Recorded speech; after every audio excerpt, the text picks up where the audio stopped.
Eto na, epektibo na nga po ang price ceiling sa ilang klase po ng bigas ngayong araw. Kaya nga. Hindi nga nararamdaman. Nag-ikot ka ba? Dapat hanggang 41 pesos kada kilo lang yung regular milled rice at hanggang 45 pesos naman kapag well-milled rice. Kaya sa Blumentritt Market sa Maynila, paluging ibinibenta ang bigas para daw makasunod sa price cap. Dapat lang. Kwento ng ibang nagtitinda, matagal na silang walang tindang regular milled at well-milled rice dahil wala nang makuhang supply.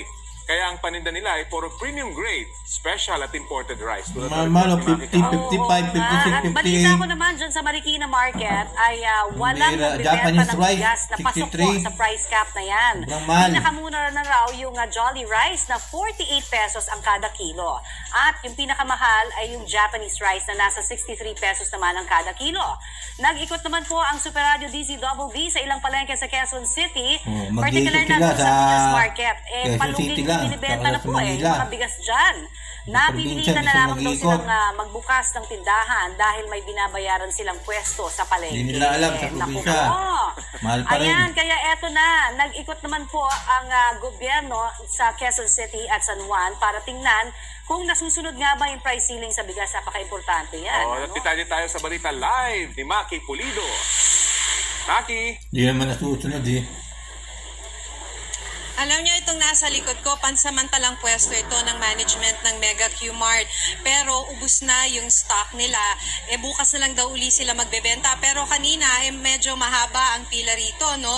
45 pesos nila binibenta yung kanilang stock. Pero mga special price ito, no? Sa regular na price, siguro ibebenta ito ng halos 60 pesos. So, nagbenta ng palugi yung management ng Mega Q-Mart dahil akala raw nila ay walang magbubukas na pwesto ngayong araw dito sa Mega Q-Mart sa unang araw nga nagpapatupad ng price cap. Pero bago dumating yung interagency inspection para sa unang araw nga ng pagpapatupad ng price cap, nagbukas na ang ilang pwesto pasado alas 8 ng umaga. Sa inspection, kasama ang mga opisyal ng DTI, DA, DILG, MMDA at mga LGU.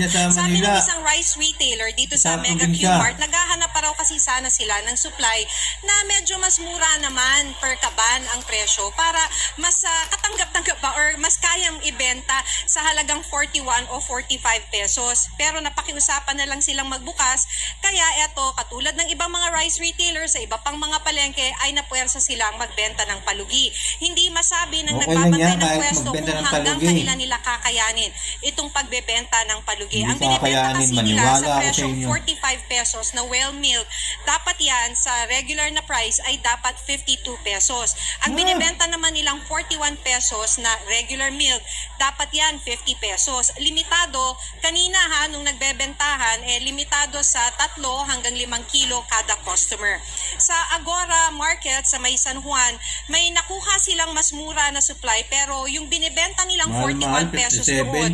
Sa isang pwesto, yung regular milled ay kulay dilaw, yung grain. Ang ibang stock naman sa ibang pwesto, durug-durog yung bigas na 41 pesos. Dahil may sa 41 at 45 pesos kada kilo na bigas, marami naman talagang namili. Kasi talagang binibili na raw nila ito ng higit sa 50 pesos. Sabi ng isang nakausap namin, kahit na durog yung kanyang binibili kanina, nung nakausap namin siya, pwede na raw ito pantawid hanggang sa susunod na sweldo.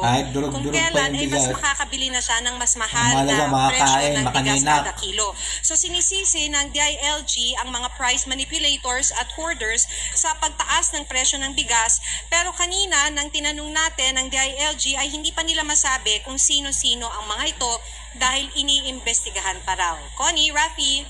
Maki, nabanggit ng Pangulo kahapon, meron daw tulong na ibibigay sa mga rice retailers. Anong balita mo dyan? So meron naman daw talaga, yun yung paulit-ulit na sinasabi kanina ng mga opisyal na nag-ikot ng mga palengke. Ang hindi pa masyadong malinaw kung paano yung mekanismo. So ang nabanggit lang kanina ni DILG Secretary Benher Abalos, nililista na raw yung pangalan ng mga apektadong rice retailers. So patulong nila dyan yung Grains Association maging ng LGU para malista kung sino-sino yung mga rice retailers. Hindi binanggit ni Secretary Abalos kung magkano yung ibibigay sa mga apektado, pero ang nabanggit kanina ni Agricultural Undersecretary Domingo Panganiban, kada rice retailer na apektado ay makakatanggap ng 15,000 pesos Wow! na tulong. 15,000 ha? Ayuda din ang kailangan doon. Pero sabi nga 2 billion, di ba? Mahahanapan Pero pa yung nila mga ng mahirap, yan. walang Maraming ayuda. salamat sa iyo. Maraming salamat sa iyo, Maki Pulido. Pinatago pa. Balita ko mula po sa Ilocos Sur, nakikiusap po yung ilang retailer na pagbigyan muna sila ng ibenta. Yung mga bigas na dati na nitong presyo. Ba't diba? kaya mapagbigyan? Dapat din na pinagbibigyan yan. Talaga sa price ceiling. May Nakalaki balita ng live kita si nila Ivy dyan. Hernando ng GMA Regional TV1 North Central Luzon. Ivy, anong balita dyan? Huwag niyang pagbigyan. Connie, Rafi, ang Vigan City at Candon City na may pinakamalaking public market sa Ilocos Sur ang una sa monitoring o inspection ng DTI kasama ang mga kawani ng Provincial Agriculture, DILG at ng City Government. Ngayong araw ang implementasyon ng itinakdang price ceiling sa ilalim ng Executive Order No. 39. 41 pesos kada kilo sa regular milled rice at 45 pesos kada kilo sa well-milled rice. Sentimiento ng mga retailer, lugi ang kanilang negosyo. Lugi? Sa kwentahan ng mga Grabe retailer, kaya. kung nabili ng 1,200 pesos ang 25 kilos na regular Lugi, milled maniwala rice, ako sa inyo. 48 pesos Lugi ang kayo. lumalabas na presyo kada kilo. Ubang Wala pa raw lugaw nga patong kayo sa dyan, lagay eh. na yan. Pero kung ibebenta raw sa 45 pesos, alinsunod sa price ceiling, lugi ng 75 pesos. Wala nang kita na lugi pa ang Wala ako sa puhunan. inyo. Kanina nakikiusap ang mga retailer sa mga kawani ng DTI na pagbigyan Ang magsasaka, muna ang kanilang bibili nyo, dating mura presyo. lang, oh. Pero umalma ang Pagdating DTI, sa inyo, maglalabas raw mamahal ng na, show cause magmamahal. order sa mga hindi tatalima sa presyo. Connie, Rafi? Ivy, ano naman yung sentimento ng mga magsasaka dyan tungkol dito sa... Hindi ako naniniwala dyan. Lugi.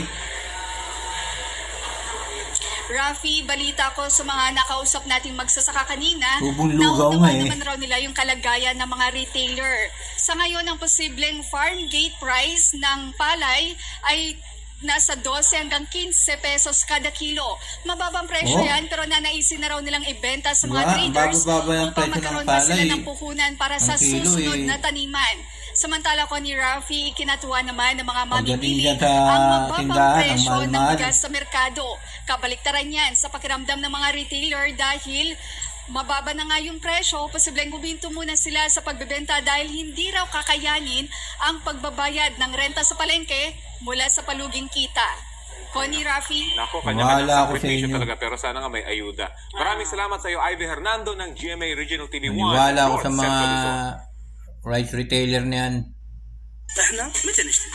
لما نبي نضبط اللوك. Para sa akin, walang ano yan.